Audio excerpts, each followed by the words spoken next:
অন্ধ্রপ্রদেশের কাছে চলন্ত ট্রেনে অগ্নিকাণ্ড, এখনো পর্যন্ত এক যাত্রীর মৃত্যুর খবর পাওয়া গেছে।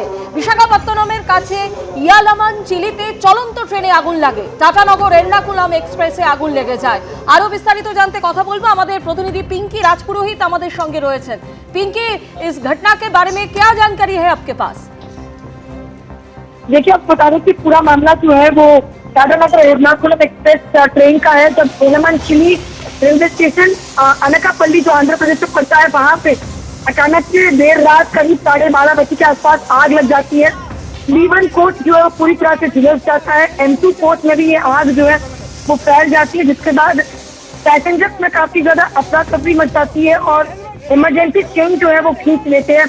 किसी तरह से लोग जो है वो बाहर निकलने की कोशिश करते, तमाम लोग निकल भी जाते हैं, लेकिन पुलिस का फिलहाल ये कहना है कि एक डेड बॉडी जो है वो B1 कोच से रिकवर हुई है, जिनका जो है आइडेंटिटी भी मिल चुका है। पुलिस फिलहाल ये भी बताइए कि तब ट्रेन को जो है आगे के लिए रवाना कर लिया गया है। भेजने की पूरी तरह से इंतजाम जो है वो किए जा रहे हैं, और जो 2 कोचेस थे जिसमें पैसेंजर्स जो उनको भी अपने पहुंचाने की। पिंकी जी, सुनाई नहीं दे रहा है, आप सुन रहे हैं? देखिए, बिल्कुल आपको बता दें कि ये पूरा मामला जो है आंध्र प्रदेश के अनकापल्ली का है। Tatanagar Ernakulam railway station railway जो है वहाँ पर ये पूरा हादसा सामने आया। B1 कोच जो है वो पूरी तरह से जलकर खाक हो गया है, और आग जो है वो M1 कोच में भी फैल चुकी है। फिलहाल तो पुलिस हमें जानकारी दे रही है कि B1 कोच से एक डेड बॉडी जो है वो रिकवर हुई है। ये आग लगने की वजह क्या है? क्या कोई इंफॉर्मेशन मिला है आपके पास? देखिए, फिलहाल रेलवे सूत्रों हाँ जी, बोलिए। इस पर फिलहाल प्रोब किया जा रहा है।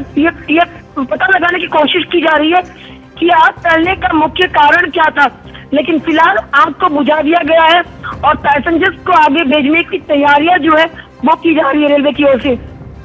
शुक्रिया पिंकी।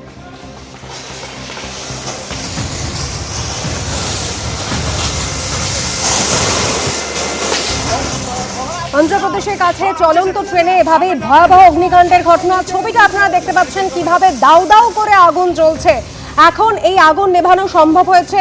চলন্ত ট্রেনে আগুন লেগে একজন ট্রেন যাত্রীর মৃত্যু হয়েছে বলে খবর। ছুটির মরশুম আর ট্রেনের এই দুটি কামরায় প্রায় 1.5 শতাধিক যাত্রী তারা সফর করছিলেন। আচমকাই আগুন লেগে যায়, তবে কিভাবে আগুন লাগলো তা এখনো জানা যায়নি।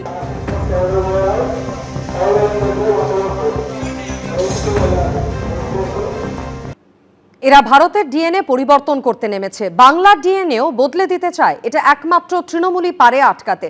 বিএলএদের সঙ্গে ভার্চুয়াল বৈঠকে বিজেপিকে নিশানা করে বললেন অভিষেক বন্দ্যোপাধ্যায়। রোহিঙ্গা ইস্যুতেও করলেন কটাক্ষ, যার পাল্টা জবাব দিয়েছে গেরুয়া শিবির। শুধু হ্যারাসমেন্ট করা, আমার 2002-এ কি করে যে ভোটটা বাদ গেল জানি না। আমি সব কাগজপত্র দেখিয়েছি, বললো যে এগুলোতে হবে না।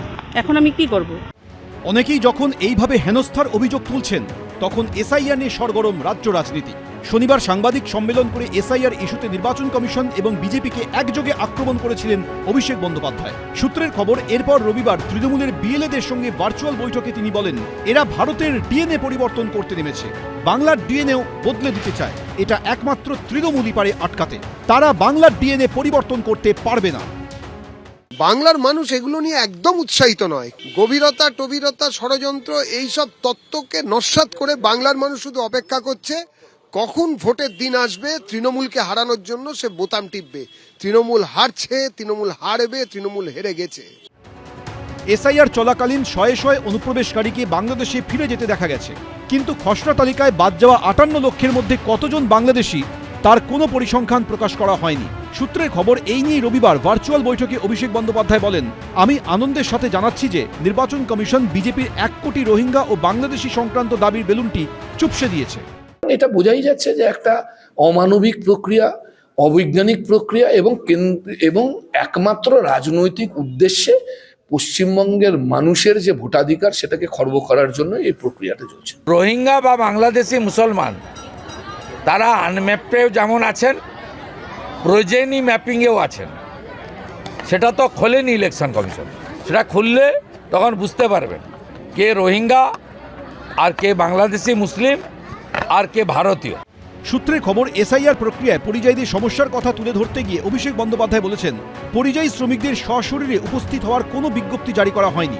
প্রধানমন্ত্রী যদি বাংলায় এসে ভার্চুয়াল বৈঠক করতে পারেন, তাহলে ভার্চুয়াল শুনানি কেন হতে পারে না? আমার ব্যক্তিগতভাবে মনে হয় পরিযায়ী শ্রমিক হোক বা যারা চলৎশক্তি রহিত বা যারা অন্যরকম আছেন, তাদের জন্য অন্যরকম ব্যবস্থা নেওয়ার প্রয়োজন। কিন্তু যেভাবে কমিশনকে বারবার কাঠগড়ায় দাঁড় করানোর চেষ্টা করছে তৃণমূল কংগ্রেসের মালিক থেকে শুরু করে সামান্য কর্মী অবধি, এইটা বোধহয় সংবিধানের সঙ্গে ঠিক ব্যবহার করা হচ্ছে না। অভিষেক বাবুই হন বা যিনি হন না কেন, তাদের থামা দরকার। শীত জাঁকিয়ে পড়লেও এসআইআর নিয়ে ক্রমেই উত্তপ্ত হচ্ছে পশ্চিমবঙ্গের রাজনীতি। কৃষ্ণেন্দু অধিকারী, অনির্বাণ বিশ্বাস, সমীরণ পাল, এবিপি আনন্দ। আজ নিউ টাউনে দুর্গাঙ্গনের ভিত্তিপ্রস্তর স্থাপন করবেন মমতা বন্দ্যোপাধ্যায়। তার আগে দুর্গাঙ্গন নিয়ে রাজনৈতিক বিতর্ক। এক্সপোস্টে চাঞ্চল্যকর দাবি করেছেন শুভেন্দু অধিকারী, যার পাল্টা জবাব দিয়েছে তৃণমূল। আমরা দুর্গা অঙ্গন করছি রাজারহাটে। মুখ্যমন্ত্রীর পূর্ব ঘোষণা মতো নিউ টাউনে তৈরি হচ্ছে দুর্গা অঙ্গন। সোমবার নিউ টাউন অ্যাকশন এরিয়া 1-এ তার ভিত্তিপ্রস্তর স্থাপন করবেন মমতা বন্দ্যোপাধ্যায়। কিন্তু তার আগে প্রস্তাবিত দুর্গাঙ্গন নিয়ে নতুন করে রাজনৈতিক বিতর্ক তৈরি হলো। এক্স হ্যান্ডেলে এই ভিডিও পোস্ট করে শুভেন্দু অধিকারী লিখেছেন, পূর্ব ঘোষণা অনুযায়ী আগামীকাল 29শে ডিসেম্বর নিউ টাউনে দুর্গাঙ্গনের শিলান্যাস করার কথা মুখ্যমন্ত্রী মমতা বন্দ্যোপাধ্যায়ের। বিগত 2 মাস ধরে রীতিমতো টেন্ডার ডেকে তোলামুলি সিন্ডিকেট চক্র ঘনিষ্ঠ ব্যবসায়ীদের সংস্থাকে বরাত দেওয়া হয় মাটি ভরাটের কাজ করানোর। কিন্তু হঠাৎ বিপত্তি। কানাঘুষো শোনা যাচ্ছে যে সেই জমি যখন অধিগ্রহণ হয়েছিল তখন সেখানে জমির মালিকানা কিছু মুসলিম ব্যক্তিদেরও ছিল। তাদের পরিবারের ও স্থানীয় বসবাসকারী মুসলমান সমাজের আপত্তি, কেন তাদের অধিকৃত জমিতে সরকারি অর্থে হিন্দু ধর্মস্থল নির্মাণ করবে সরকার। এবার ছুঁচো গেলার অবস্থা হয় মাননীয়ার।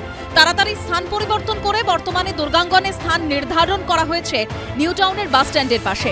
এবারের চিহ্নিত জমি শিল্পের জন্য নির্ধারিত ছিল।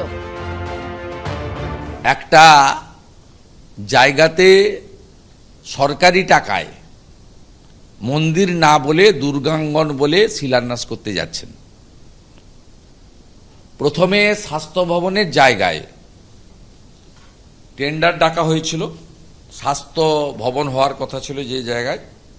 তারপরে সেই জায়গা থেকে সম্ভবত মুসলিমরা আপত্তি করেছে, বা ঘরের ওই আপনার যারা জায়গা দিয়েছেন তারা আপত্তি করেছেন। শুভেন্দু অধিকারী নিজেই প্রমাণ করলেন যে আসলে ধর্মটাকে নিয়ে ওনারা রাজনীতি করেন। যদি ওনারা যেই হিন্দুত্বের কথা বলছেন, তাহলে তো দুর্গা অঙ্গন হলে বিজেপির সবচেয়ে বেশি খুশি হওয়ার কথা। বিজেপি তার মানে হিন্দুত্বর প্রচার হচ্ছে বলে খুশি হচ্ছে না, বা বিজেপি রাজ্যের কালচারাল সেন্টারের প্রচার হচ্ছে বলে খুশি হচ্ছে না। বিজেপি খুশি হচ্ছে কারণ মমতা ব্যানার্জির সরকার আইনি জটিলতায় পড়ছে বলে। অর্থাৎ এদের কাছে হিন্দুত্ব, রাজ্যের সম্মান কোনোটাই প্রায়োরিটি নয়। আগামী বছর রাজ্যে বিধানসভা ভোট, তার আগে কার্যত শুরু হয়ে গেছে ধর্মযুদ্ধ। শিবাশিস মৌলিক ও অনির্বাণ বিশ্বাসের রিপোর্ট, এবিপি আনন্দ। এবিপি আনন্দ, এগিয়ে থাকে, এগিয়ে রাখে।